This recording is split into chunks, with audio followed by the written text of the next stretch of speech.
Hi, and welcome to Musicians Hangout with your host, Crash Fistfight from Dissonant Chaos and Fatal Butterfly, and Maxine Maxwell from the Maxwells.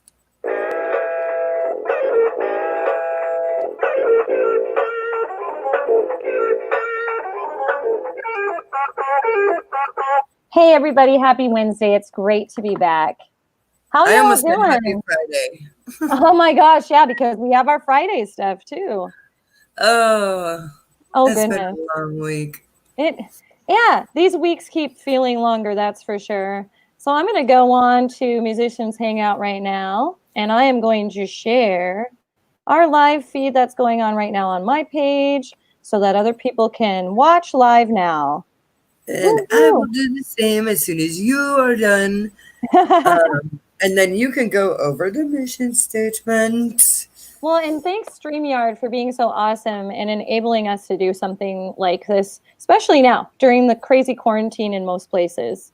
Yes, oh my gosh, yes. And they are trying to fix their sound quality issues going on right now. So it's just literally the internet can't handle it quite yet. Right. Yeah, it's hard to go electric. Acoustic is working really well. In fact, our guests tonight for Musicians Hangout played the concert series last week. They did an acoustic style Black Sabbath set, and it was freaking amazing. So, It was amazing. without further ado, I'll go over the mission statement, and then we'll introduce the band that we have tonight. All right, Musicians Hangout mission statement is to be part of a revolution, to create friendships with other artists, and build a community network to save music. Amen to that. And our community keeps growing. Let's welcome the guys from The Warning. We've got Johnny and Steve. Hey, guys. Hey. Hey. How's it going? Hi.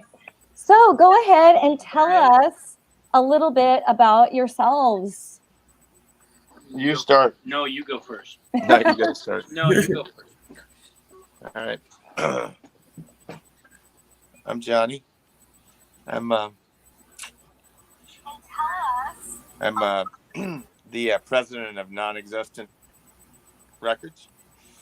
I play guitar. I've been around the scene for a while. I've met Lemmy. I've seen Lemmy in his underwear. I once was kicked out of the 1992 MTV Music Awards for stage diving during Nirvana. That's awesome. Once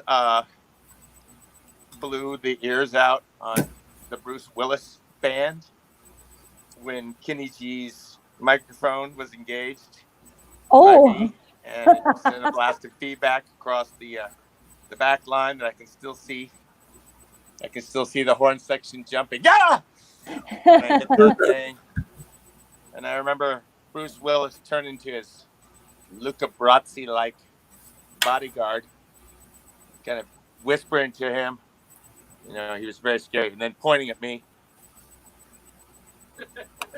Those are some highlights of my career. Man, it sounds like you have some great stories for story time later. Yes. Heck yeah.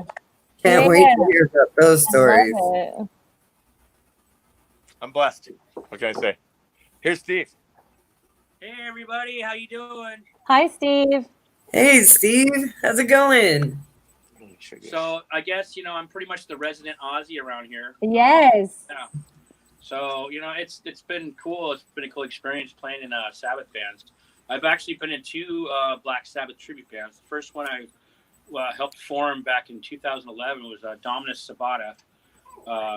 And we had a little bit of a run, for a while. We took a few years off, and then we came back to the scene and played for a little bit longer. And then things just, as with a lot of bands, things didn't work out between the members and whatnot. So we parted ways. And then around the same time, I met these cats, in the morning. And it's like, they're like, and there's a story there. But we could probably get into that later anyway. But I've also got, a lot of original music and a lot of other projects that I'm involved with. Oh, that's awesome. I've been playing in cover bands and original bands for the last 25 years plus. So, I've been around for a bit, and it's just a great place to play music.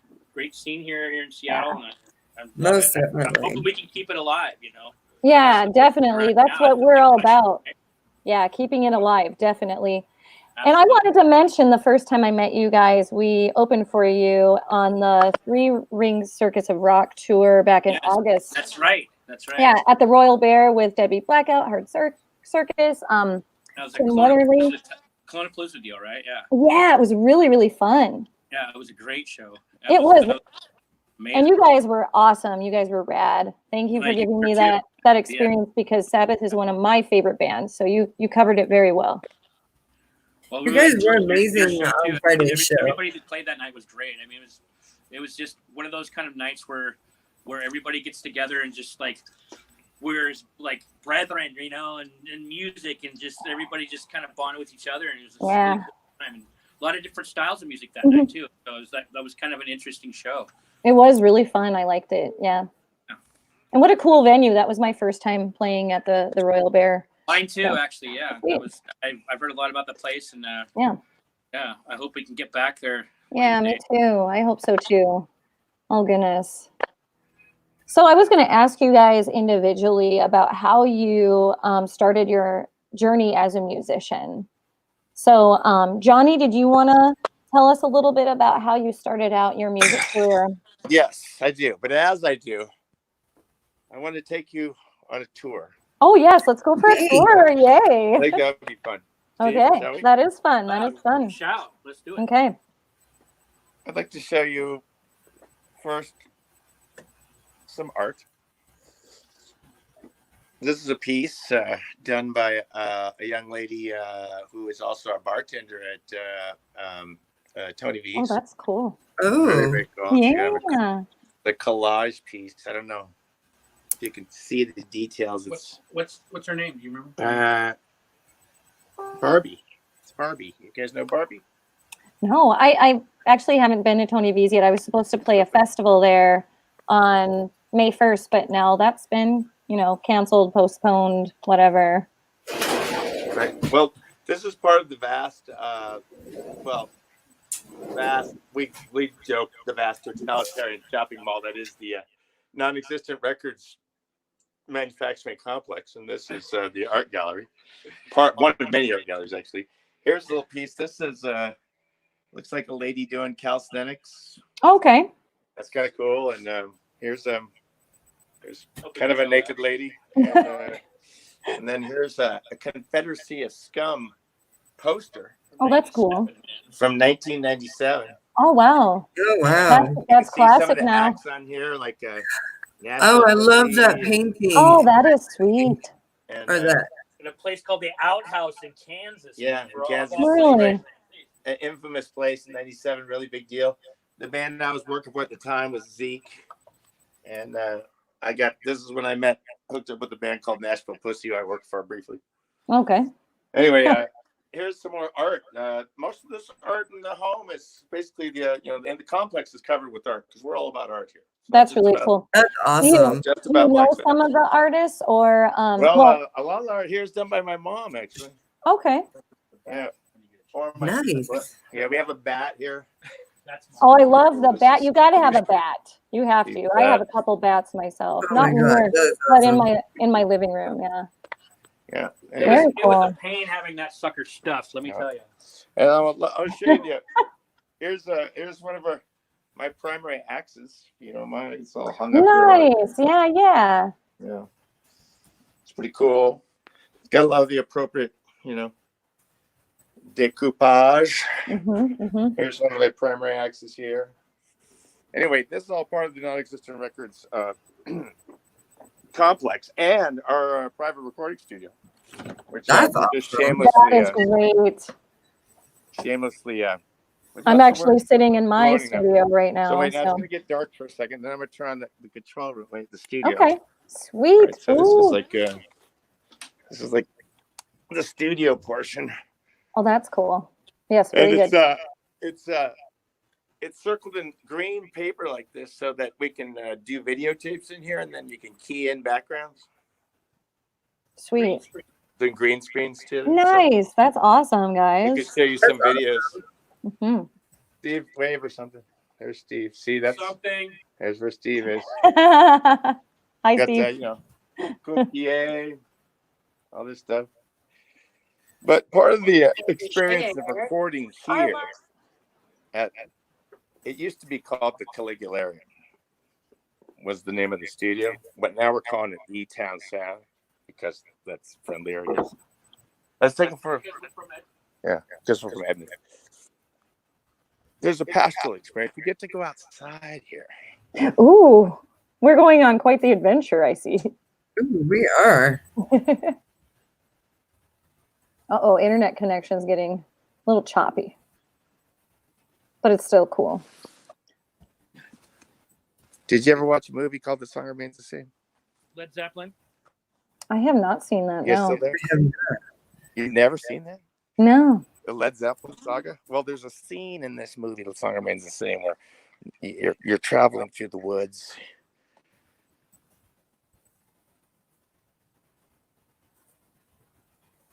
Oh, okay. Oh, we got somebody from the UK in the chat room. Hey, guys. Yes. Hi, Dusty. Good to see you, too. Well, yeah, see We you. found the limits. We found the limits of the Wi-Fi. Yes, the Wi-Fi limits. Yes. Anyway, there's a scene in the movie where Jimmy Page is hanging out, like in nature, making music, and then the camera turns to him and there's lasers coming out of his eyes. So Oh, that's cool. that's all. So we offer that kind of experience. Nice. That's awesome. Yeah, kind of cool.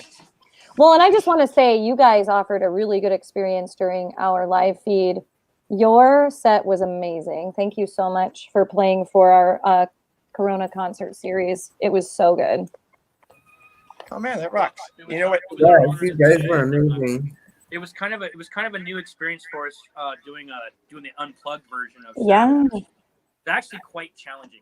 I was going to ask you about that if you had to learn the acoustic versions for the show. We did kind of have to Hold it. we had to kind of come up with songs that we thought that would be more appropriate doing acoustically.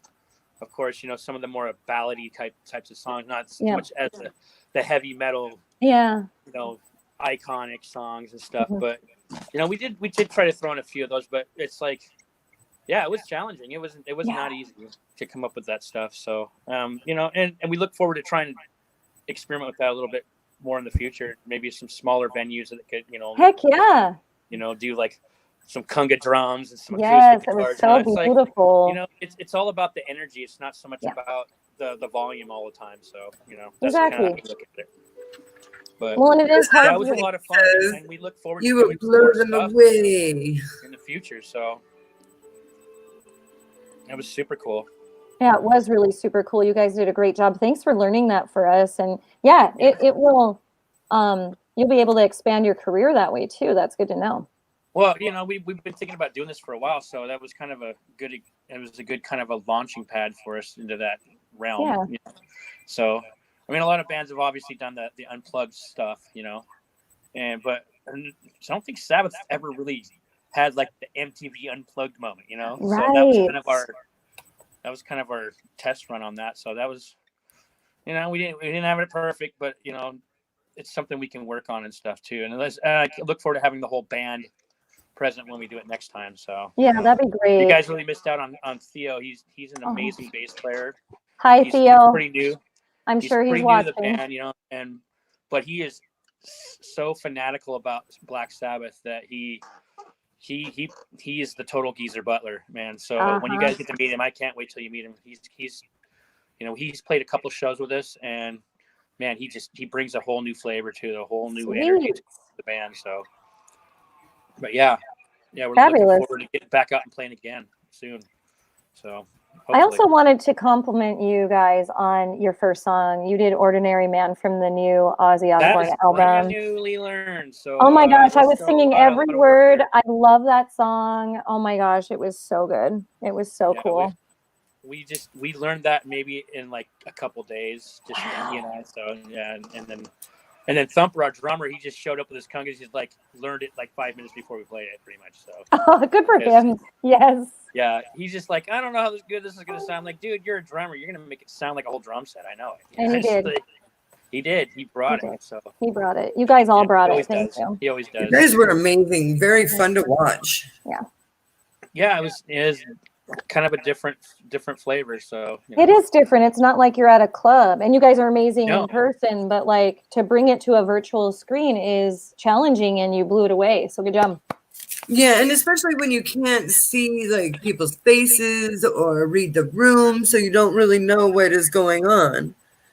So yeah, exactly. I totally agree with that. That energy level wasn't what I'm used to, like playing live. So it takes some getting used to. But I mean, I guess it's probably the same way if you're gonna play on TV or something, and there's no studio audience. You're gonna be like up there just playing and pretending like you're playing to people, and it's kind of the same attitude, I guess you'd have, So yeah, that's kind of how I approached it. Anyway, I was like, well, this is like being on TV nowadays, So this is what it is. Let's enjoy it. Right. Steve is the final piece in the Warnings little saga to find the ultimate Aussie. Yeah, he was doing it before. We had Steve's. No easy way to say it. The third Aussie in our and the third one is Charm in the Warnings saga. You guys got a lot of band members when you're in a Black Sabbath experience. I'll tell you that. We've been through a few bass players. Yeah. Drummers. That's what it's like with yours too, right? All the time. It's like it's hard to keep people motivated to try to do the same band, same music all the time, and you really have to be committed, like with any band. But I mean, like you really have to be committed to the music when you're in a tribute band. You really have to like just be a fan, like hardcore, to be like, okay, I can do this all the time and just own it, and just like embrace it. So a lot of guys they want to play a lot of different stuff and whatever. So oh man, did to you see be guys Aussie. Steve rocking out? He was wearing that shirt at the Royal Bears at the Royal Bear Club. Did you see those scenes? Yeah, it's kind of his costume. Ah, I love it. I have a few costume changes. Gotcha. I have my Dio look. I have my Aussie look. I got different things. So Look him, there he is, man. Wow, can you guys see that? Yeah, we can. It's really cool. Yes. That's some video from Planet Essential. Oh, that's Essential. Okay. Yeah. J&M, rather. That's one of the Moon Sirens. Oh, I recognize her now. Okay, very cool. Yeah, that's right. You guys sometimes have the Moon Sirens with you. That's right. Yeah. Oh, we're so blessed to have the Moon Sirens come hang out with us. That's they cool. Class up the joint.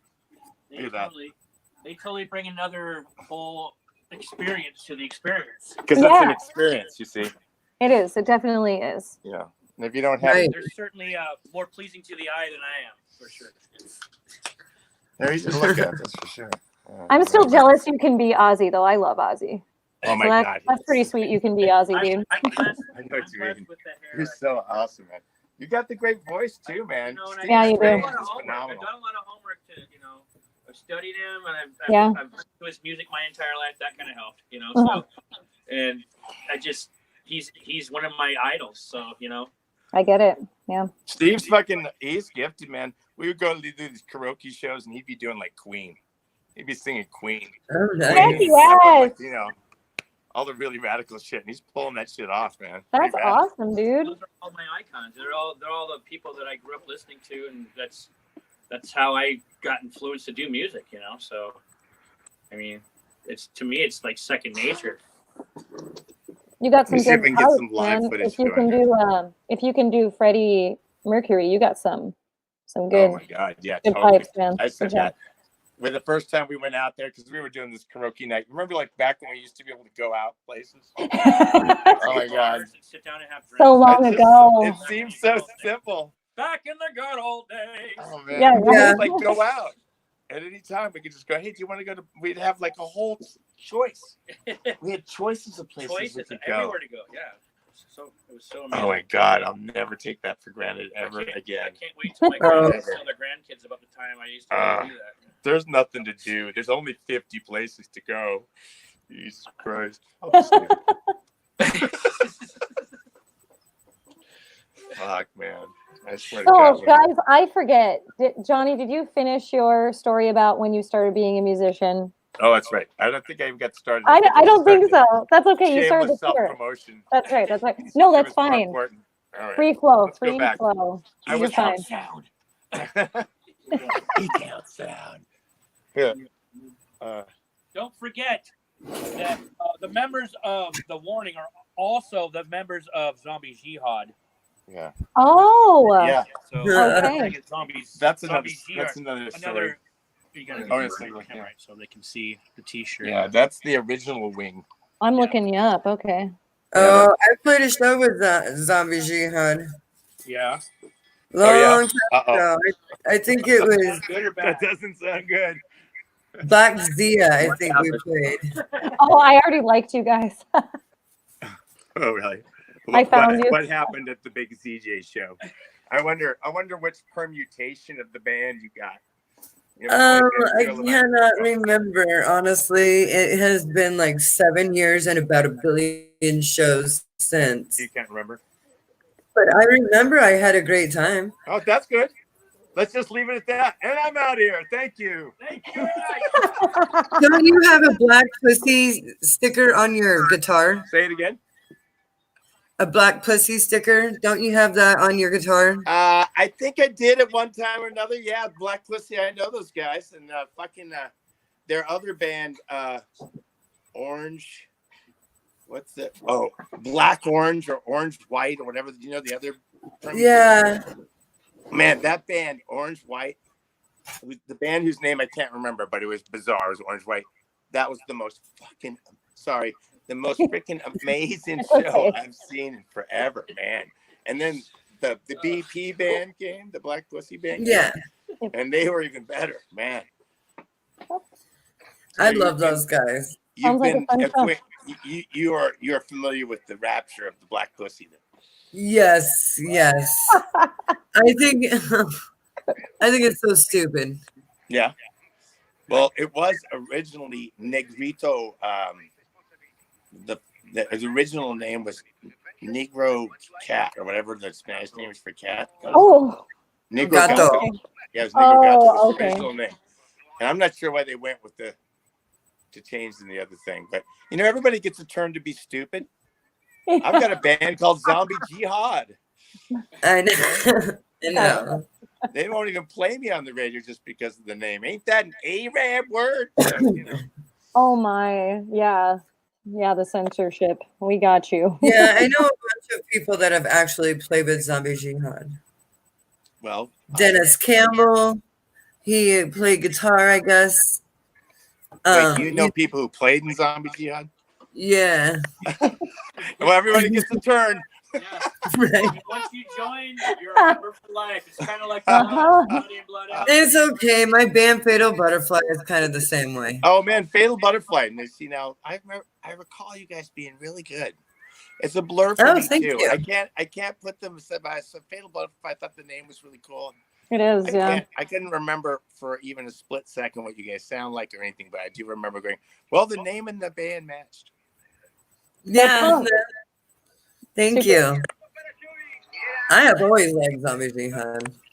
Yeah, right on. I get. You know what? It's one of those you either love it or you hate it kind of things. Mhm. Oh yeah. Yeah, I got people that are like, "Oh man, I love your band just for the name." And I'm like, "Yeah, you haven't heard it." And then other people are, they're obviously it's stunned silence.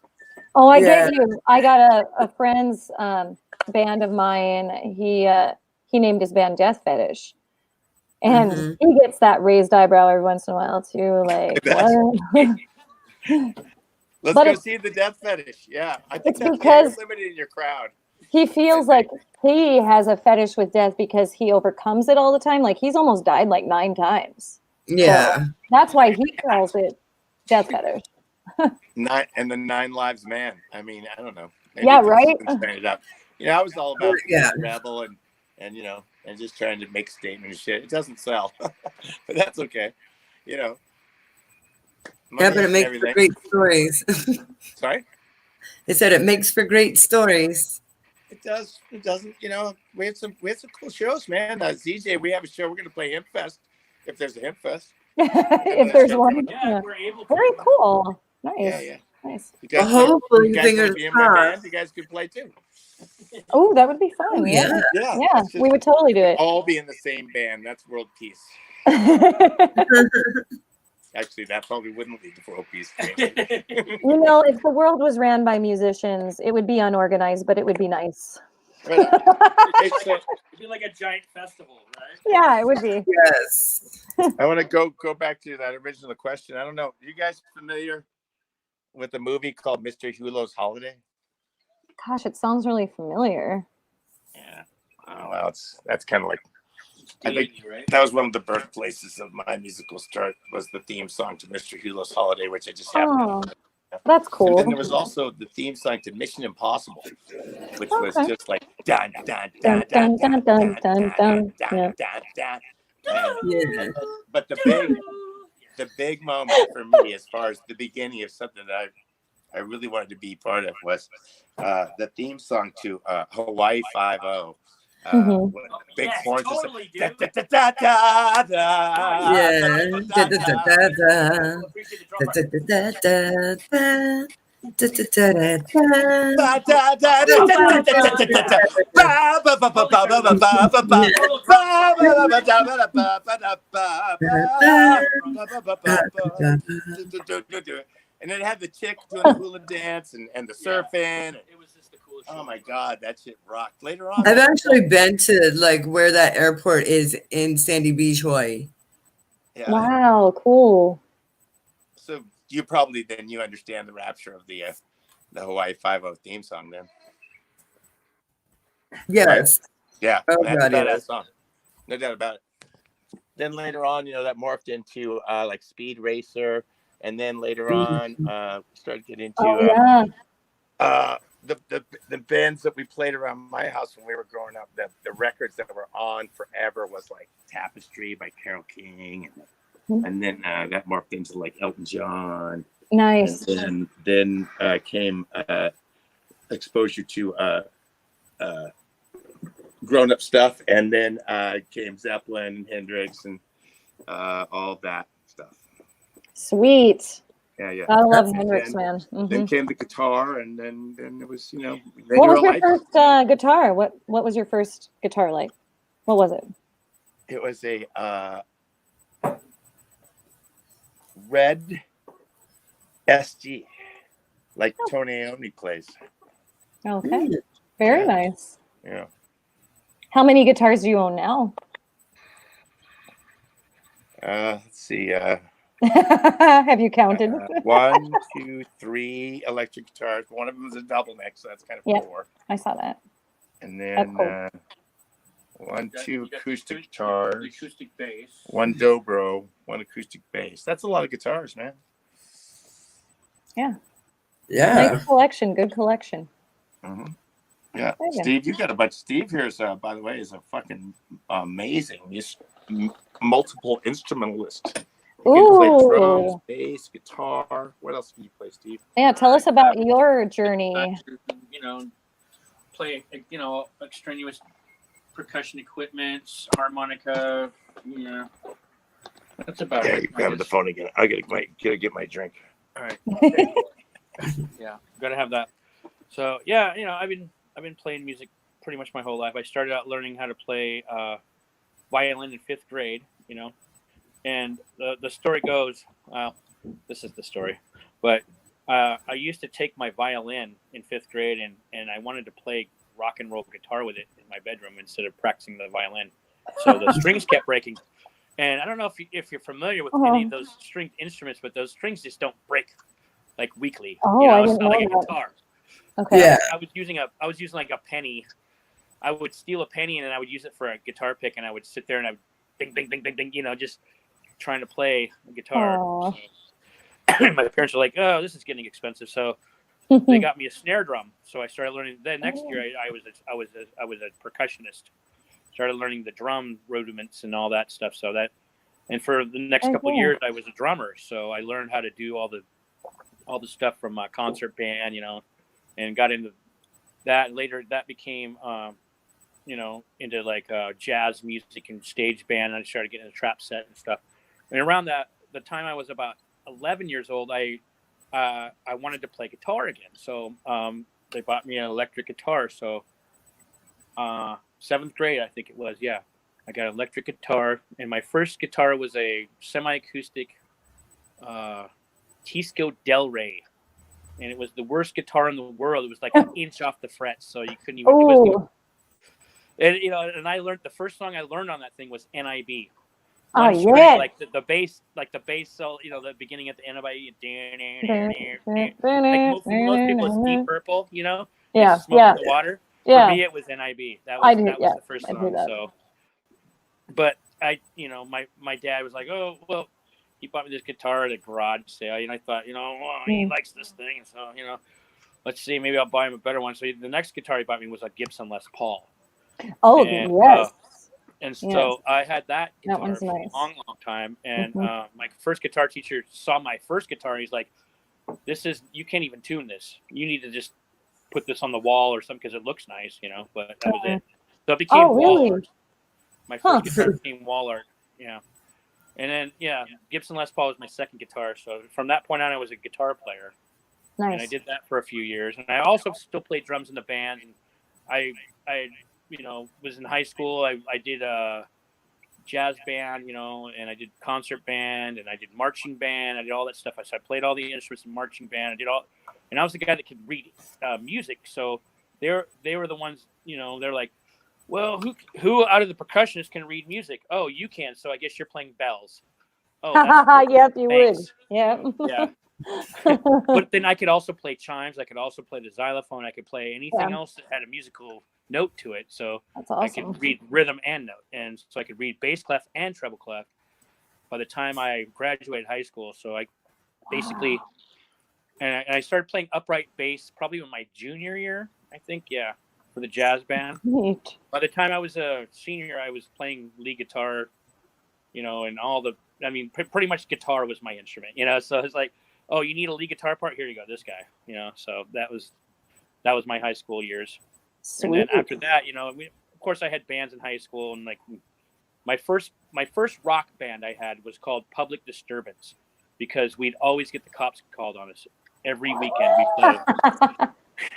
We were just like a great name. Too, it's like it was just horrible, garage band, so it's like cops showing up again. It's like, hey, you need to turn it down again. All right, whatever. Yeah, we got a public disturbance in the neighborhood that you're too loud. So that became our name, A good name. Yeah, it worked. Yeah, so and then after high school, I formed my band Moonfish. Oh yeah, I've heard of Moonfish. It was like the early '90s, so it's like the grunge thing was happening and all that, and we were based out of Bellingham area, so it was like cool. You kind of had like a semi grunge scene up there, so like there was a few clubs and stuff to play in and stuff, but we'd travel down to Skagit and stuff and play in Skagit, Whatcom County and stuff, and it was fun. We played a lot of keggers, a lot of parties outside with a lot of underage drunk kids. And not that I condone underage drinking now, but back in the day, it was like, hey, yeah, we'll buy you kegs and stuff, whatever. We're 21. You're all over 21. It was just a lot of fun, and we had a lot of good times, a lot of good parties, a lot of good band moments, and stuff like that back then. Playing for like a couple hundred kids at a time and stuff. That was fun. That sounds fun. That was all originals, and then we'd also have our cover songs because we didn't have enough originals at the time, so we played a lot of AC/DC, Metallica. We even played some Slayer. We got into the metal stuff. And like they seemed to go crazy for that. So and we also played some of the grunge stuff. But we were kind of like just kind of more our own thing when it came to that original style. And so we were kind of more of like what they call this like death grunge because we had our own style. We weren't metal, we weren't grunge, but we were kind of in between. So, and that kind of stuck with us. And I still make music with those guys. And they all live in different places in the country, but because of technology, we can share files and stuff through the internet and just drop it right into our programs and stuff and record at home and stuff. That's cool. The recording thing is like so cool. It really is. Yeah. Yeah. So I'm still making fresh music with my old boys from the 90s and stuff with the Moonfish That's bands. sweet. That's awesome. Where can we find your music? I'm on Reverb Nation right now with a lot of our like older stuff that we came back and recorded a bunch of stuff because everything we had was on cassette tape back in the 90s, right? Right. We couldn't afford to go into it, you know. We never made it, so it was like we just had like some crappy recordings and stuff, but we went back and we, you know, got together again later and decided, hey, let's record these songs, and that was probably about 10 years ago or so or whatever. But it's like you can find it on Reverb Nation if you look up Moonfish Metal. Moonfish Metal. All right. Yeah, Moonfish out of Seattle. That's us. So, but yeah, cool. That's our older stuff, but we have new stuff coming out too. So nice. Soon. Looking forward to your new stuff. So keep us posted because we like to promote anything that's being released, especially during the shutdown, so that we can keep people engaged. So yeah, we actually got a couple cool songs. We're doing a couple covers and we're just doing whatever the hell we want because we can. You know, right. Why not? Yeah. Who cares, right? Right. We're all like old now, so it doesn't matter. So, Steve, I was going to ask you: have you ever heard of Jamlink? Jamlink? No, I've not heard of that. It's a device that you hook up your computer monitor and your oh my goodness, I forget your amp and mixer, and you can. Basically, it's like Skype for musicians, and you can hear each other but can't see each other, but you can jam together. So you can jam in real time with each other? Yeah. That's awesome. Well, and the further apart you are, please check it out. It's really cool. I do that with a musician friend of mine in North Dakota. So I'm in Sequim, Washington, out on the peninsula. And that's about 2,200 miles away from my friend. And we're able to write and jam together using Jamlink. That's super awesome. Yeah, I'm going to check that out. Yeah, it's pretty sweet. Right on. So we got a low battery going here. So okay. You maybe need to charge that for a bit. Okay. Okay. Hey, I managed to get online there. I'm sending you guys some links to some of our shameless self-promotion here. Okay, yeah, no, go ahead and promote yourself. That's not shameless at all. Like, seriously, promote yourselves. That's why you're on the show. Yeah. Here is their YouTube channel. Yeah. It's not me. It's my, well, it is me, but I'm using my good twin brother's name. Gotcha. There's a good twin. Something I have to do sometimes. Anyway, I sent a couple links to some of our stuff. Awesome. Where were we? We were chatting about stuff, right? Yeah, it sounds like your battery's getting low. Yeah, I'm trying to fix that right now. How's it? Am I still there? Yep, you're still there. Very good. Here's one link. Go ahead and click on the link, guys, in the chat room. You should be able to check out their stuff online. Yep. And here's another link. Hey, am I back? Sorry. You are back. You're doing fine. You're great, Johnny. It's okay. Here. I was just sharing your links with everyone at home. Good. Okay. Maybe we'll go to the backup plan, huh? Okay, that's fine. We'll be back with you in a little bit. Okay. Okay.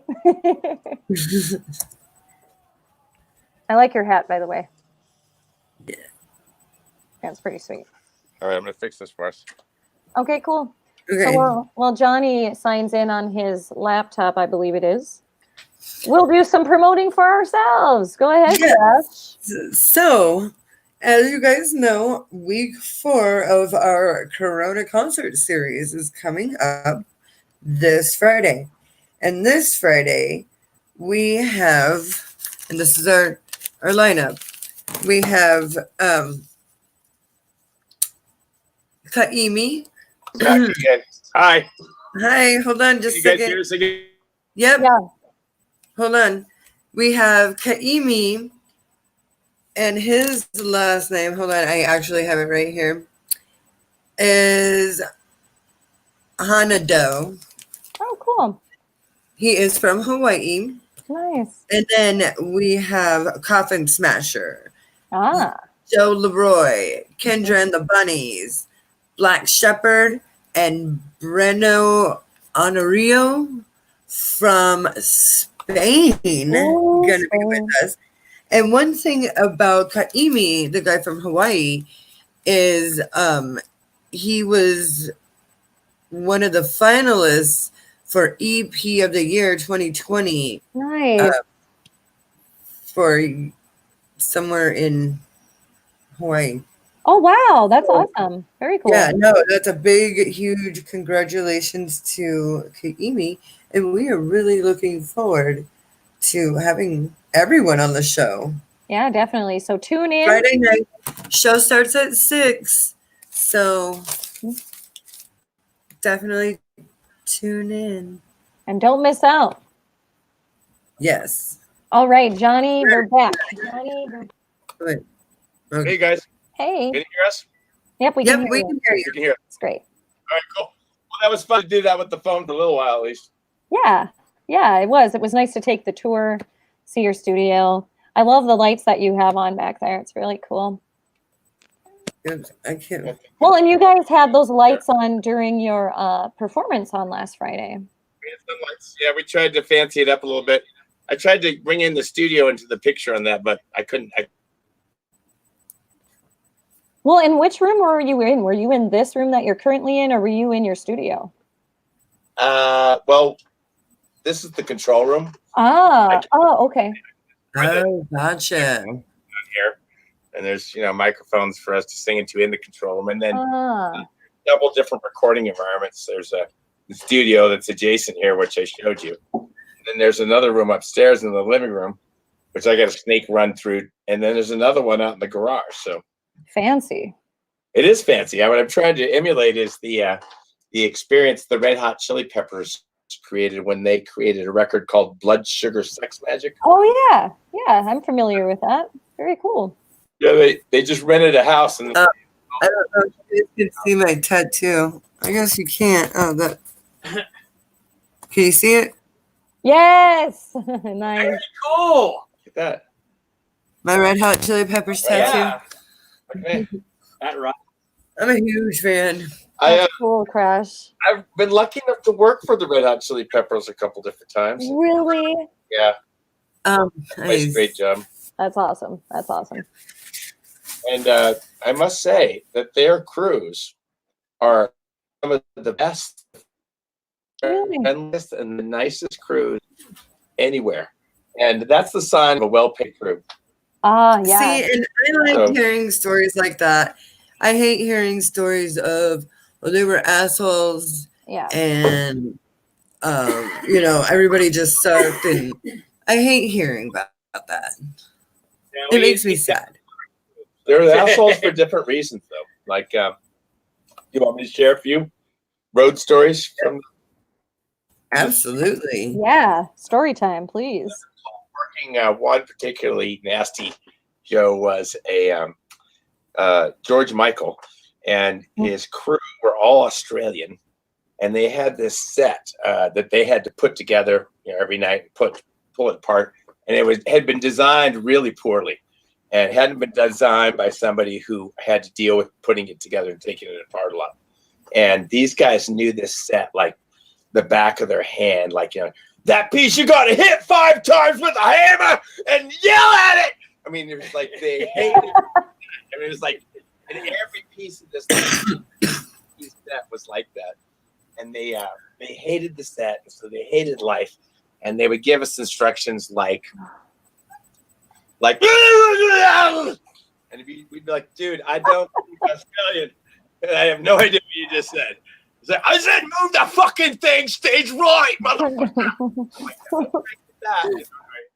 And it wasn't their fault that they got stuck with this hellish set, but they obviously weren't getting paid enough. Right. Right. Do it. So that was miserable. And there was one guy, he walked away. He was like, this is an unsafe workplace and I'm out here. And it was nightmarific. That was rough. Sometimes you just have to do that, though, especially if it's unsafe. Like, yeah. And then, but there's that also with the showbiz trooper. We're going to get this shit done work ethic. So those battled at one point, and Sure. The rest of us hung in there and we got it done. It was rough, but we got through it. Another great story for me, anyway, is Van Halen comes into town, and it's the first tour with David Lee Roth back in the picture. It's David Lee Roth, and the bass player is Wolfie, not the other fella, and Michael Anthony, and they come into town, and I'm super excited to be working for Van Halen, and I get in there, and that Was that at the Key Arena? It was a Key Arena, yeah, and I'm not sure if it was the last time they came. I'm pretty sure it was the last time. It was the first. It was, yeah. It was the time when they reunited briefly. I don't think they could get along after that. Yeah, so they got together for that one tour anyway. So I'm super excited to do this and do working for Van Halen and stuff. I get there and the crew is just like zombies. They were just like, Oh, it was like the walking zombies. I was like, what's the deal? And the sound guy, that lead sound guy, is just like sitting in his chair, just like whoa. miserable. And I was like, man, you're running sound for Van Halen, man. I know, right? What's going on? The story was that the production company that was running the show was all a money thing, and they were super duper cheap. They wouldn't give a free pass to anybody in the crew. Like the crew had to pay for have their siblings come to the show. Oh wow. Really cheap as fuck. Gotcha. Just like they're on the bad side right there. First of all, then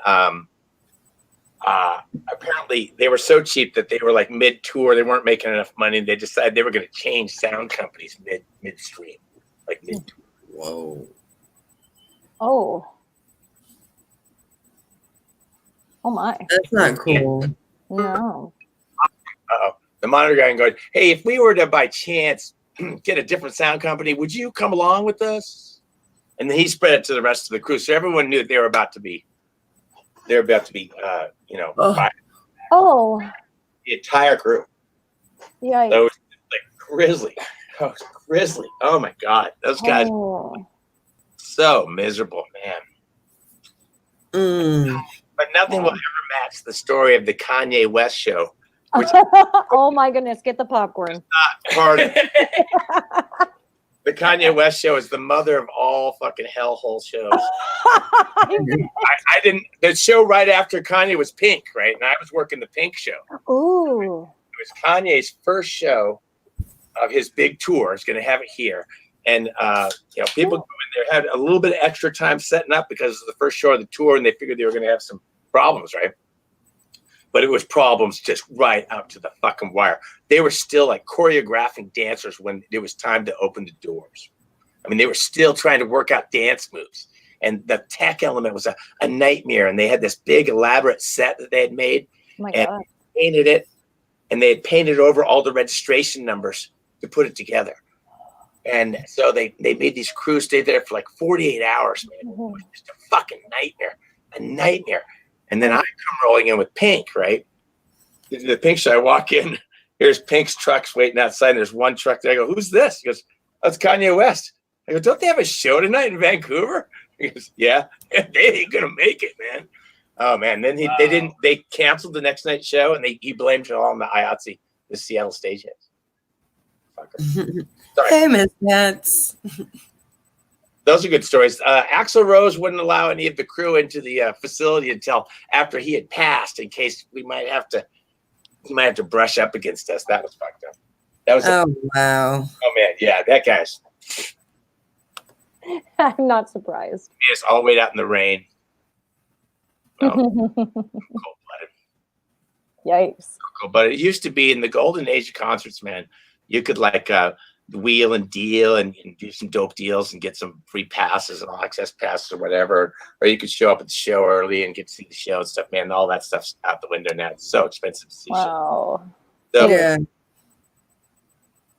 pricey. I wanted to see Adele. It was like $250 a ticket. Whew. Deep seats. Wow, Adele's amazing too. Oh my God. Well, if I had gone, I sure would have heckled her mercilessly. Damn.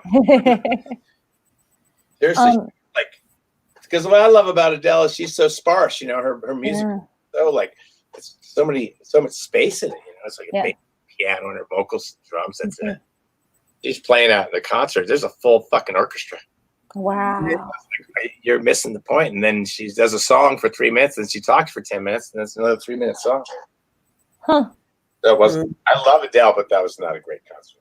Wow. I would have never guessed that. That's too bad. She's Yeah. so talky. Hey, you said that you worked for Pink show. Did you get to meet Pink? I've not got to meet Pink. Oh, dang. I bet that was a good show. I didn't get to meet a lot of the superstars. I mean, Yeah. there was one show, the bass player for Earth, Wind & Fire jumps off the stage and shakes the hand of every stage hand. Yeah, thank you, thank you, thank you, thank you. That was awesome.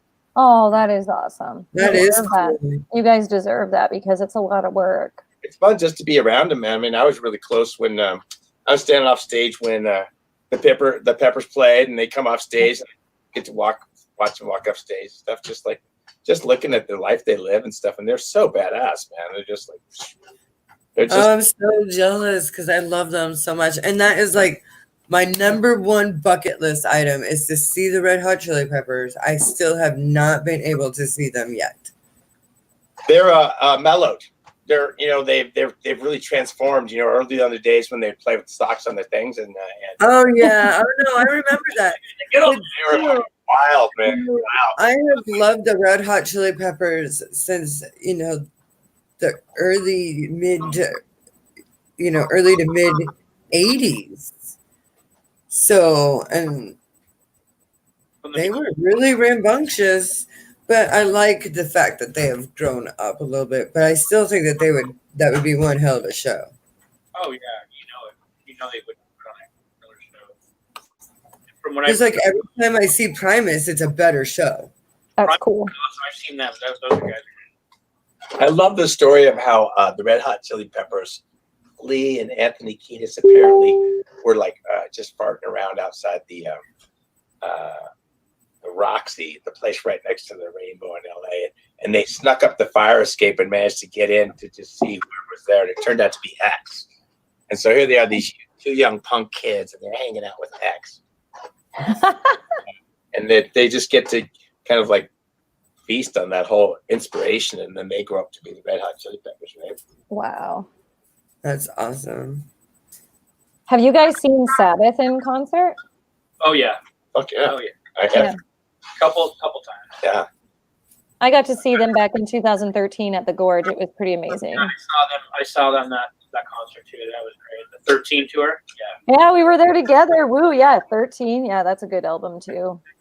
That was right in front of the soundboard, right in front of the pit. So it's wow. I could almost spit on Ozzy from there. Ooh, I was up on the hill. I was way up there. It was my first time at the Gorge, and Awesome. I love these shows. Ozzy had so much energy. It was amazing. But luckily, I didn't pay for the tickets that time, and they were Cool. expensive, so we got to get the good seats. Yeah, down there was expensive. I know. That's why I was up on the hill. But I was there, and it was a good show. Very good. It was great. Yeah. Sweet. You guys got any more stories you want to share? Steve, you got a story? Well, I had a Black Sabbath. Wait a minute. Go ahead. Steve. Go ahead, Noah. Yeah, go ahead, Johnny. It's cool. Free flow. You're all right.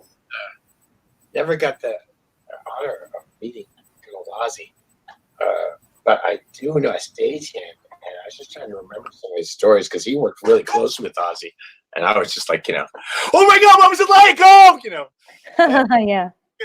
And he said he told some little story. It was really funny. I wish I could remember the details, but basically it was like Ozzy would get upset about something. He threw a little fit about something, but within 30 seconds of it, the echo hadn't even died. He'd already forgotten about it. So he berates somebody, and he turns his head, and he comes back and goes, "And how are you, man?" He was very. I guess he's a lot of fun to work with because there's no grudges. He just keeps plowing ahead all the time. That's cool. Kind of cool. Steve, you tell a story, buddy. You got Yeah, you got stories, I bet. Stories you have, man. Your stories are scary. That's the deal. Yeah. Ooh, we like scary stories. It's scary as fuck. My stories, a lot of them have been told by me from other people. So. Oh, you are like Ozzy. I'm like Ozzy in a lot of ways. Yeah. Uh, I was going to try and get a way to actually play some music for you while we're sitting here. Maybe Yeah, we would love that. Absolutely. Oh yes, yes. probably like way too technically challenging. Well, you're the guy, so The you're guy. The I do a guy. great Christopher Walken impression, by the way. Oh, that's awesome. The guy that can do what you want him to do. Uh-oh. I think we lost him. Okay. Oh, there they are again. I might be losing you good. I don't know.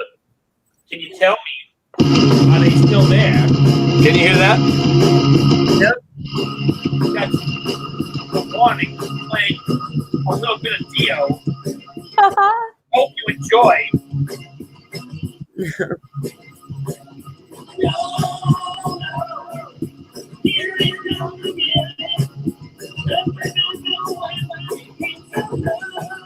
I don't know, guys.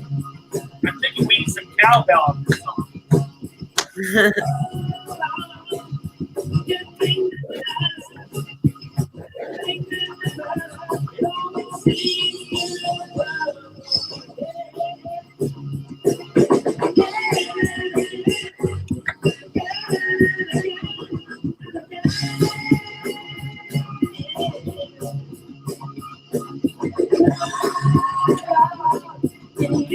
Are you both eating? Yes. Yeah. Sorry. We snagged just a little bit. What is Maxine having?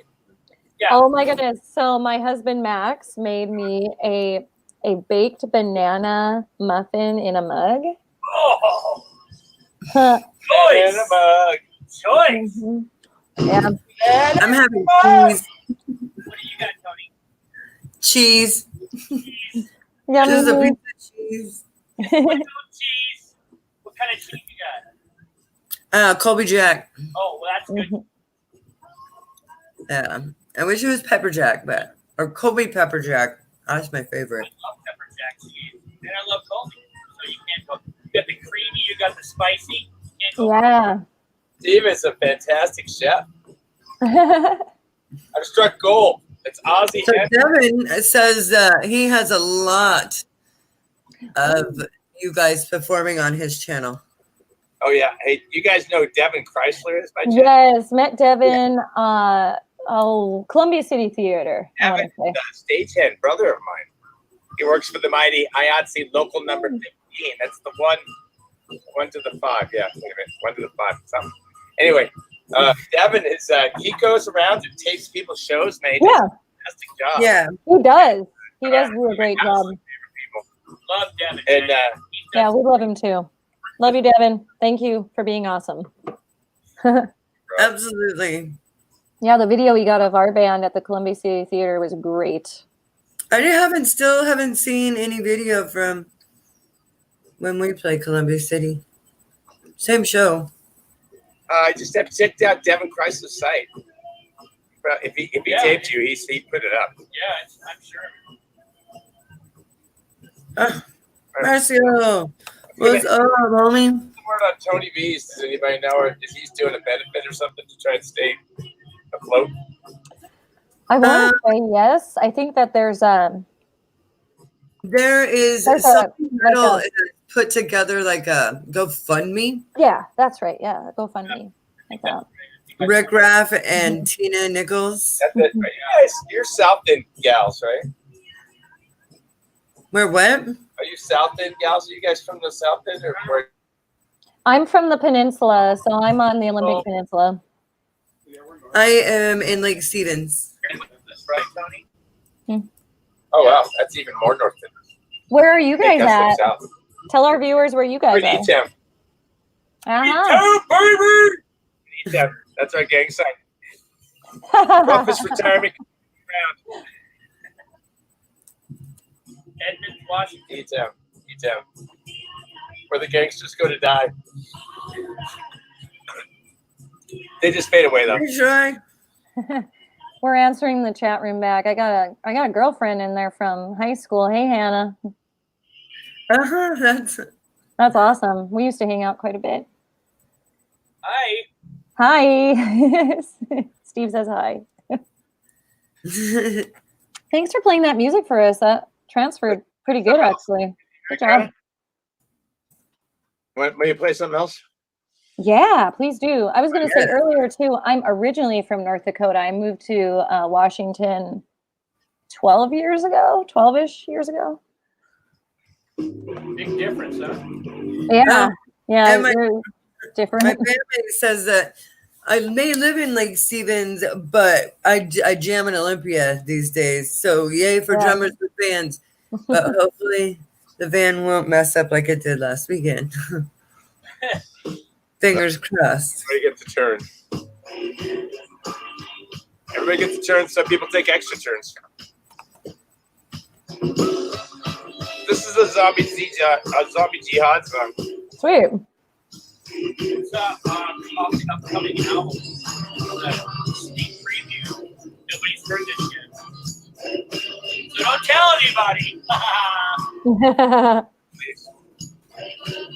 It's originally it was all about the T-Rump and what is that all going to end, but now it seems to be about this coronavirus. The song is called "When Will This Ever End?" So it's kind of changed meetings.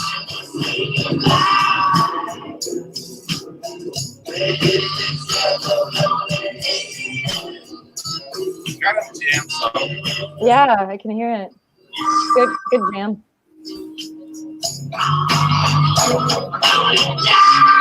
Working on a video of it right now. The next big video release from CJ on Non-Existent Records. Did we mention that we're signed? Oh, that's awesome. Yeah, it is awesome. We've been a Non-Existent Records recording artist since about 2005, and Nice. it's better to have a non-existent record deal than no record deal at all. I hear Right, that. exactly. I'm the president and the janitor.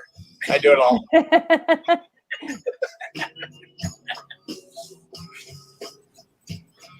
And the customer.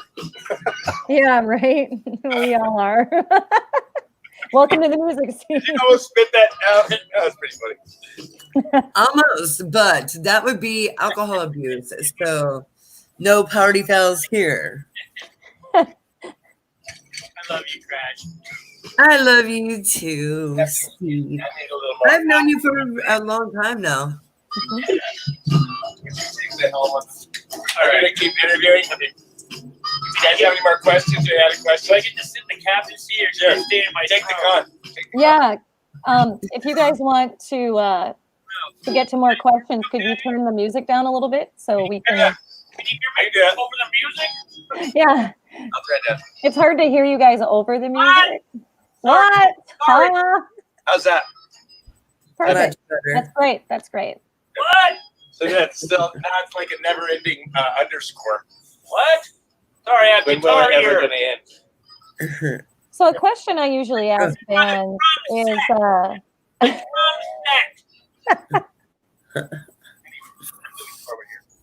Moving forward. There we go. can you hear me now? I feel like Right? I feel Right. executive now. Yeah, but the throne was nice. The wicker throne, that's pretty great. Right. Buy, sell. I don't know what I'm doing. Sell more, buy less, make more. It's gonna be tremendous. So do you have a story you want to share with us, Steve? Oh, I don't know. Then again, I hear all your stories are scary, like what? Biting off bat heads and stuff? Not all of them, but I do have a plethora of biography coming out. It should be an autobiography, but it's all the stories that other people have told me that I don't remember anything about. So it's kind of more of a biography than an autobiography. But anyway, the fact remains. Biography about yourself. That's great. Because you can't technically call it an autobiography. I don't know if I believe it all. I got So you. we have Very embellished because a question from Devin. Devin wants to know what's your favorite venue to play? my favorite venue. Let's see. I gotta say, every time we play Tony B's, man, because that seems like home to us a little bit. Big shout out to Tony Verhey. Can't wait to play there someday, like I was supposed to. Ben is great, man. He treats us like royalty, and I hear, yeah, he's great. Ben is awesome. I've been friends with Ben for a really long time too. That place is kind of well, as far as to him, because he's got some history too there, so so he kind of brings it back down to that's where the first time I ever played with recording. Actually, oh nice. God, but we all played Sabbath all night. That was it. So they played Sabbath with me as a guest singer when I was still in Dominus Sabata. Wow. Kind of romantic, they were romancing me, trying to get me over, and all. There's a whole other story there. I told you. I love it. I love the stories. That's going to be in the book. So a lot of information. But the fact is that has been a great stage for me over the years to play on, and it's personally probably my favorite venue to play at because to me it's like home. It's like coming home. So. I love that. That's cool. Tony B's is definitely one of my favorite places. I'm not really excited about all those stairs, but I know that sucks. But the load in and out. But the the backstage is awesome. But I do love the backstage staging area. Once you get back, you're in your golden. Like you have so much room. It's nice. I really do like that. It's nobody bothers you. Nobody's gonna come up and bug you. And not that I don't like fans and stuff, but I do have times when people just barge through and they just want to hey, I just want to talk to you. It's I get enough of that when I come out to get a drink. It's I shake everybody's hand there. I talk to them. But it's sometimes on backstage I just need a little space. I just need a moment. I hear you. Yeah, it's I get it. You just want to decompress, or when you get off stage. I have to. You're not coming back here. Not only after building my drum kit, but sometimes it's I just need a minute to get in my my game face on and get just okay, I'm about to get this on or when you're done jamming and you got to go to the bathroom and people are wanting to meet you and you're just let me pee. Please, right back. I've been that one. Yeah. Well, what's his seat back? I spelled the beer. What? A good friend, Allie, had to take over drumming for me one time because I had the flu or something was going on with me. I had been sick all day, but I still, the show must go on. Yeah, totally. And I'm about to play That's another right. song, and I had to go throw up. So Allie, Hannah from Digging for Change, she got up and drummed a nice one for me. She did. And she did a good job. I was pretty impressed. That's super cool. Man. Yeah, it was. But, and then of course we switched back after that song, but it was fun. Yeah, I've got up and I've tried to sing, being just totally high fever, sick with the flu, but I shouldn't have been there, right? Mm-hmm. But I can't I can't cancel the show at the last minute because I'm sick. I need to do the best. I've done that too. I've been there. I pushed through. My voice just got. By the end of the show, people are we're out of here. It was horrible, but I and they're everybody else got sick. See, nobody else got sick. Yeah, thankfully, I was at that show too, and I didn't get whatever you had, but I think I was getting the cold. Yeah. Oh God, it was so weird because I had woken up at 3 a.m. that day too, and just. I remember that. Yeah. It was horrible, and I tried to take a nap but couldn't, and I just felt gross. And when you're sick, I mean, you just have to try and do the remedy thing and just go on. Right. Right. Right. And it's just try not to breathe on anybody, you know. Right. Somehow it works. Somehow you push through, and it works. It's that adrenaline, I guess. Like 2 of my friends sick that day, but you know, we played the show, and we're 2/3 of the show. We did all right, you know, until my voice completely was gone because I couldn't sing anymore because I've been coughing for like 24 hours. So it's like my voice was done. You know? Yeah. Like, oh, you want me to sing? No, okay. Ah! You know, everybody leaves. You know. Yeah. Crash, I was going to say a shout out to Allie and Law because they both had us on their show this last week. So huge shout out to the Law Dog Radio show. Absolutely. They're so much fun. Thanks for having Crash and I on and calling us in to be, you know, part of your interview. It was fun. Yes, it was so much fun. So impromptu. It was great. You guys can check out Law Dog Radio on Mondays. Right yes. I'm actually, I got them. I'm on Facebook. Nice. Yeah, they're friends of ours. So. Right on. Yeah. It's a small world, isn't it? It is. Always. Well, in the show that Tony's talking about was a female drummer showcase where, you know, I played and Crash's band Fatal Butterfly played, and then Allie did the solo, but Theories of Flight ended the night. That's right. Yes. Yeah. It was a good lineup, man. It's a fun place to play too. It was my first time at the 56 Liquor Store. Oh, I have played there a couple of times, and it's always fun. Yeah. Nice people, nice owner. That's down in Tacoma? Yeah. Yeah. Tacoma's fun, man. I love playing Tacoma. Miss you, Tacoma. Miss you guys. I know. Oh, I cannot wait. We can get out and play again, man. It's just like, it's driving me nuts. I wonder what it's going to be, man. Oh, it's driving us crazy, but, you know, we just got to keep What is going. the current May 4th? I hate to say it, but it's actually kind of done my band Fatal Butterfly kind of good because we just recently got some new members because old members left. So we have to, you know, train the new guy. So this coronavirus. To dial it in a little bit before we get back out there, right? Yeah. Right. So now, like, I'm hoping that, like, after May 4th, we can start, you know, doing some jams, like serious jams and stuff when the social distancing thing kind of gets lifted. I hope it does. I have been in, I swear, quarantine for like 2 months. Like, I'm over it already. I mean, I do have a day job. I'm fortunate enough to get to go to work Monday through Friday, you know. And but my cohort here, he's been a lock for a while. He's getting a little fucking edgy, if you know what I mean.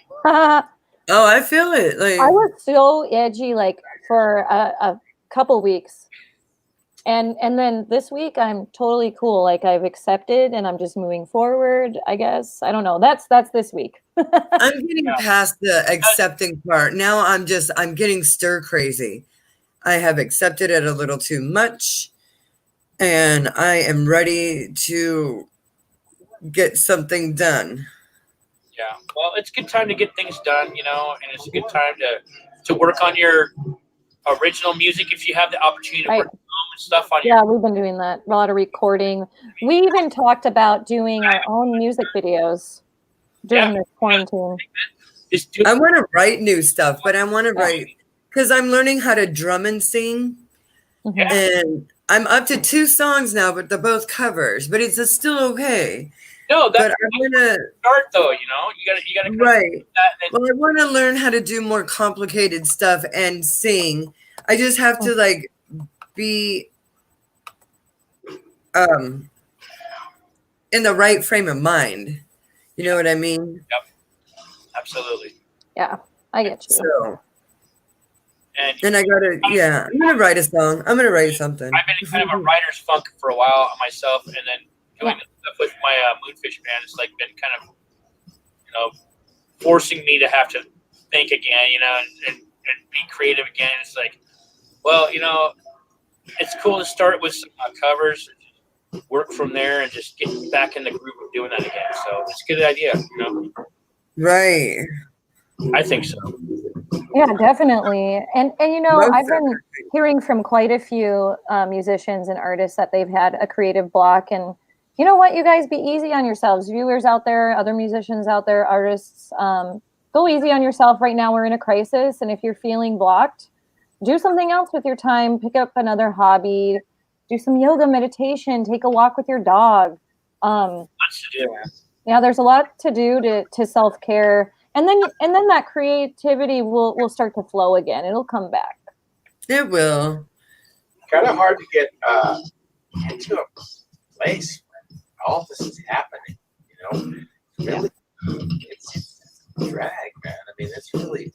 It is hard. This is. I've been writing this song for a while now called the Coronavirus Blues. Good. That and yeah, I got 100,000 verses to it already, and man, it starts to get real, man. We're just like, it's just a whole new world out there now. I don't see. I'm trying to try and vision coming out of it and how we're gonna come out of it. And I'm throwing a blank, man.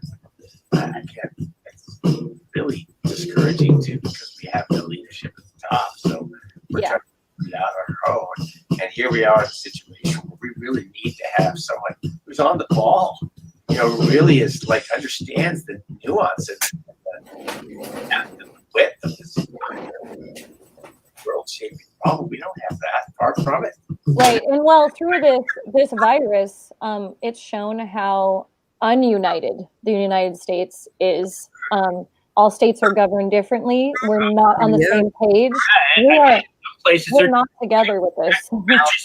They're ticketing people for crazy shit, and then here it's people are they're all out and about, and there's gatherings everywhere, and nobody's doing anything about it. So where do we draw the line? Where's the points and balances? It's I don't know. Exactly. And no one knows. No one has the answers. There's no answers. There's no real. There are some answers though, but they're scientific answers. And what happens is we have people inserting political answers. Yeah, the political thing. A guy from California. He's very passionate, really articulate. I was like, man, the president do something. He's just look, we're going to be guided by science here, not politics. Exactly. We need the science back. We need to stop the war against science. Yeah. So absolutely. My own Legion is all about the oligarchy and the plan to enslave us in one big spoken as to stupid people down. Yeah, and we definitely need science to survive. We need it for survival. You know what? And I say this a lot, ignorance is bliss. That's a lot of reason why a lot of people stay. Ignorance is bliss. It's easier. It's easier. Honor. Ignorance is now deadly. So that all filters down, I guess. Boy, it's scary. It's hard to get in the mood writing songs. Yeah, it is.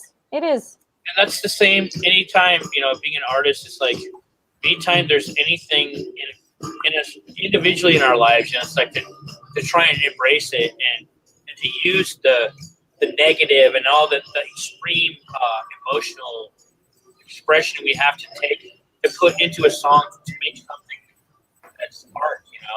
It's really hard to just put that down into that spot and just to get to that point where you can actually express in that way. It's really hard to put your finger on it sometimes as an artist. So this is the perfect example of that. I think. A lot of us are just going, scratching our head, going, "How do we express this?" Because we're all just kind of overwhelmed. I think we are. That's why we're moody. That's why we're unsure. That's why we're, sad, mad. We're going through grief. We're grieving. I get all those stages. Absolutely. Yeah, 1812. They just shut down country in 1918. In 1918. So. The last pandemic. Yeah, I remember learning about the Spanish flu 100 years ago and how crazy that was and how insane it is that we're experiencing something like that in the modern age. Yeah, 100 years later. Yeah, that's crazy. So, guys, I usually ask musicians to share advice that you have for other musicians. Okay. I'm going to throw down. You are doing it for money. Probably better to just sell your guitars. Hey, guys, could you turn down the music a little bit? I can't hear Johnny. No, I could talk. Yeah, talk louder, Johnny. Please. Hopefully we can. Boy, it's tough, man. I don't know. I guess it tips down to what you're doing it for. I'm a drummer. Speak up, Sonny. Right? If you're doing it for, don't do it for money. That's my thing, man. You got to do it because it's something you're really into doing. I love it. Yeah. It's not going to be. It's easier to make the money at McDonald's. Yeah, true. Yeah, I think my best advice would be to stay true to your heart, and just come from what's real, especially for all people that are doing original stuff, And if you're doing the cover stuff, it's like that's totally cool. I mean, obviously, I'm a tribute band, but it's like the reason I do that is because I'm super passionate. Stay passionate about music, no matter what it is. However you come across to people, as long as you're expressing yourself and you're up there enjoying the magic with your group, and you're creating that magic and you're giving it back out, and that magic's coming back. As long as there's that give and take, that's what it's all about. It doesn't matter what kind of music you're doing. Right. If you can just find, I agree. That's all that matters. Yeah, totally. Good advice. Thank you. Let's see. I lost where I was in my question. Sorry. I got into your story. So, What advice? what milestones or goals do you guys have as a band? One thing we'd like to do, we would like to unite the world and have one, like, you ever those Louis contests where everybody just plays Louis over and over again? And we'd like to do that with Black Sabbath. We'd like every person in the world to play with us in a band, one giant Black Sabbath tribute band. I'm there. I'm signed up already. Right? Yes. That's awesome. I love that. I mean, come on, we could all do that, right? Yeah, we could all do that. All of us. Yes. You do the breakdown. Heck yeah. Just kidding. Well, on my side of the coin, we were really trying to make Zombie Jihad, the original band, for years, and try to make it viable, not trying to make like $1 million, but at least make it self-sustainable. And one of the music scene in Seattle has really, really changed dramatically from when it was, say, 2005. And then I was starting to play original bands. So really dramatic change. And there was a time when cover bands just were unheard of. Cover bands were just like scared of fun. Really? Right. And the tribute thing, which I was in a couple of really early tribute bands, and I feel like I contributed to that. And we Zombie Jihad, the original band, we weren't getting a lot of play, and we weren't getting a lot of interest, and we came up with this crazy idea of, okay, well, let's since they all want tribute bands, let's form a tribute band, and then we'll open for ourselves. So that was the genesis of the idea. Was the morning was the Black Sabbath. Oh, okay. And that worked a few times. So DJ would have, we had a different look and different. We tried to do something to make it somewhat different. Then we'd go all Sabbathy and stuff. And that was that worked for a little while, but it seems like the original music scene is steadily just getting less and less and less, and people are more tribute bands. And yeah, it is harder, definitely. I'm just like, see, like I love Sabbath, man. So it's like playing Sabbath to me is a lot more. It's like I mean, I can play Sabbath all day long. I don't need to play my own music. I can play Sabbath. So maybe I'll get back to being more original or balancing out, or maybe the scene will change so that people will be more supportive of original bands right now. Boy, it's just tough.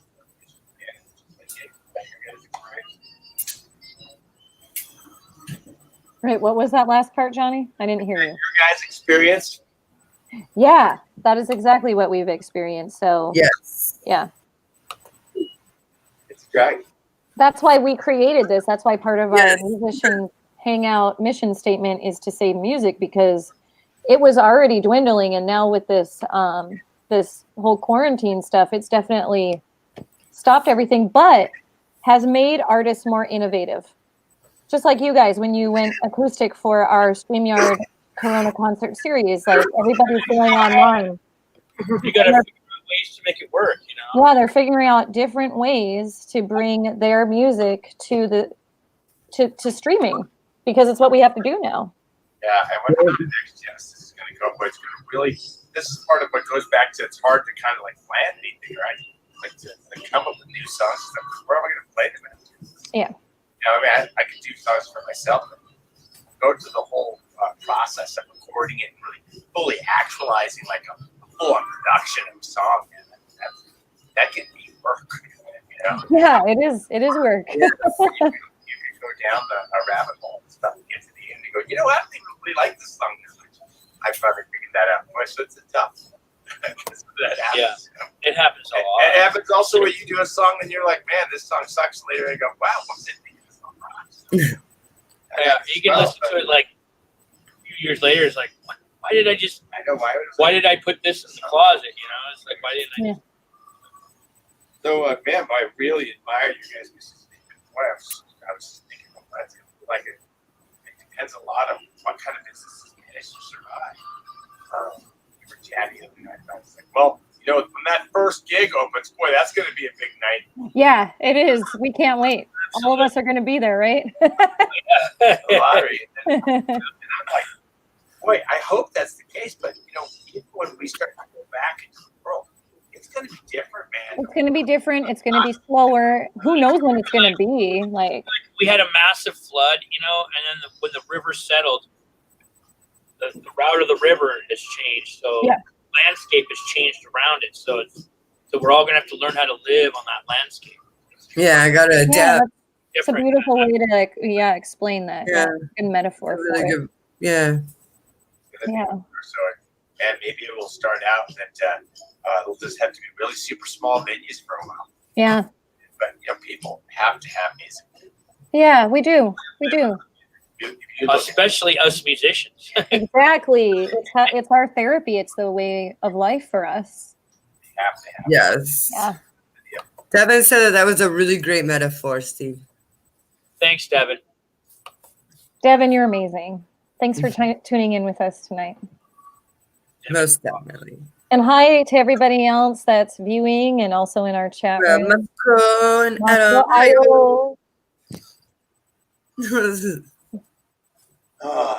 Okay, well, I think we're probably about wrapping up, huh? What do you think? You know, if you guys are feeling it, then we can definitely sign out. We want to thank you again for being part of our musicians hangout and for sharing your stories with us, connecting with us. Wait a minute. I have a gift for you, Kelsey. Yeah, go ahead. Gifts. We got gifts. Okay, so here, there's straight. Let's change chairs for a second. Oh, okay, sure. Yay, gifts. I don't know how I'll get it to you. We can, you know. Oh, we'll figure it out. Don't worry. But here's the story. It used to be that when you work these rock shows, I'm just totally blessed. Man. I'm lucky to be a stagehand. I made some good decisions being a sound guy and all that stuff. So I get to work these shows. It's really fun. And you get to see them and you get to see the shows and you get to backstage. Yeah. Some good things. Anyway, but one thing you used to have, you'd work the show and they'd give you a T-shirt. Ooh. That was a big deal. Yeah. The T-shirt at the gig as well, you know, and then you have some would be really cool and elaborate, some would be just like lame. Lately, they've been just getting lamer and lamer because it's more and more expensive. So now what it's doing though is that when you come on a show, they divide you into crews. There's a video crew, and there's an audio crew, and there's a carpenter's crew, and a lighting crew, generally, and truck loaders, different crews. So now how they discriminate now is they give you a colored vest. Ah. So like all the truck loaders. I've seen this now that you mention it. Yeah. That's how they discriminate. And now they don't give you a really cool T-shirt. They let you keep your vest. Ooh. Oh, man. Like a vest. You're a Red Hot Chili Peppers fan. I thought maybe you would like to have this. Ooh. Oh. Oh my Dude, God. Yes. Oh, the vest is cool. Work vest. Wow. That would be so badass. So That's cool. That's way cooler than it sounded. I was like, oh, a vest, not a T-shirt, but that's pretty rad. Steve. Oh no, that is staying with me. That is going on my wall. Yes. You like Adele, right? Yes, I do. Okay, so you're gonna get. I get an Adele one. Woohoo! That's freaking cool, dude. That is so cool, dude. Oh my gosh! Yes, yes. Dude, that is That's what awesome. it looked like when I was working. Thanks, Johnny. I was Oh, working. that's awesome. That's really cool, actually. That's really cool. It's too bad you don't get the T-shirts, but that's pretty rad. That is pretty rad. Yeah. Everybody wears a T-shirt, right? Yeah. But like, I'm gonna wear this out. Oh, by the way, did you guys know I worked the Adele show last night? I don't know if you noticed. Right? I would totally be like pimping it. Just be like, yeah. Here it is. That's cool. Before I was gonna give it to you, just so you know. Oh, thank you. Like, I was gonna forge your signature on it. Oh. And sell it on eBay as a signed Adele. With them for sticking me with this fucking vest instead of a T-shirt. No, So I will email you my address because then I can get Maxine's to hers. Okay. Or to her. That way. Yeah, it'll be super easy. And yeah, I can email that to you. Yay. Yeah, we streamline everything that way. So. This was the show at work that they told me not to go inside because, we're not supposed to see the show because it's too expensive. I got to go to the bathroom. And I had to go to the bathroom for a while. And I had to, pass through this auditorium on the way to the bathroom. On the way back, I had to watch the show. That's how I knew that she talked so much. But anyway, okay, here they are, the two gifts to you. Bless you. Oh, thank you, guys. You. That's so awesome. Much appreciated. And I am sending you an email right now. Well, and before we sign off with you, go ahead and highlight again where everybody can find you online. Okay, well, thewarningexperience.com. Perfect. I'll put it into the. Yes, go ahead and put it in that chat room right there, and we'll share it with everybody. Warning. Check them out, guys. They are quite the experience of a tribute band. They're really good. They are amazing. Mm-hmm. And you can also watch Corona concert series week 3 if you guys want to watch them live and killing it. So definitely take advantage of that. Definitely. Yeah, I can't figure out how to work the text thing, but it's thewarningexperience.com. And I'll tell you, I'll put it in there for you. Kevin Chrysler, he has done some fantastic videos of our last shows, man. Really great work. What about the last 3 or 4 shows? I urge anyone who haven't had their band video to give Devin Chrysler a call and prime him with a couple beers or something. He's a And great videographer. the deal. Okay, so it's thewarningexperience.com. Reese, the videographer. Yeah. Yes. Okay. Got it. There you go, guys. Thewarningexperience.com. That's us. Yeah. Check them out. We want to apply to play again because we want to get it together so that we're going to be able to broadcast the full band. So Sure. Yes. Yeah. And Of course. speaking of, I don't know how many slots you guys have left in the 6-week deal.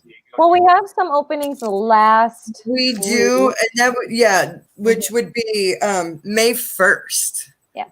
Which is the last week, supposedly the last week of quarantine because it's supposed to be lifted on May 4th, but just in time to Cinco de Mayo. To come back as the electrified version of Sabbath. We want to do the whole thing. Yay. like to do the real deal. So. Yeah, we'd be broadcasting from that room I showed you earlier. Maybe we can get the sirens to show up too. Okay. Oh my gosh, That'd be really, really cool.